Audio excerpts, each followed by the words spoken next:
ఉన్నటువంటి సురభి ప్రభావతి గారిని సాధారణంగా చప్పట్లో వేదిక మీదకి ఆహ్వానించేస్తున్నాం. Can we have Surabhi Prabhavathi గారు on to the stage please. And ఈ మధ్య కాలంలో దాదాపు అన్ని సినిమాల్లో ఈవిడే కనిపిస్తూ ఉన్నారు. ఈవిడ ఎమోషన్స్ మనల్ని అందరినీ కట్టి పడేస్తూ ఉన్నాయి. హార్టీ కంగ్రాచ్యులేషన్స్ అమ్మ. ఎస్, మిమ్మల్ని మాట్లాడవలసిందిగా రిక్వెస్ట్ చేస్తున్నాం. అందరికీ నమస్కారం. నానా మాటలు రావట్లేదు. Thank you very much Vinay. Thank you మా ప్రొడ్యూసర్ గారికి. Thank you. అంటే ఎంత చేసినా వెనక రోల్లో ఉండడమే ఉంది. ఒకసారిగా ముందు రోజులకు వచ్చేసరికి అట్లేదు.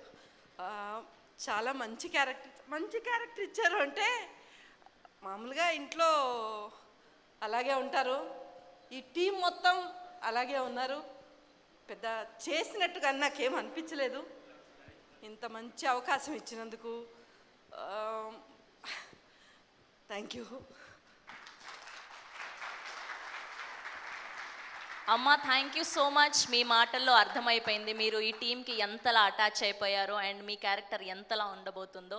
Thank you so much. Yes, అప్పటి నుంచి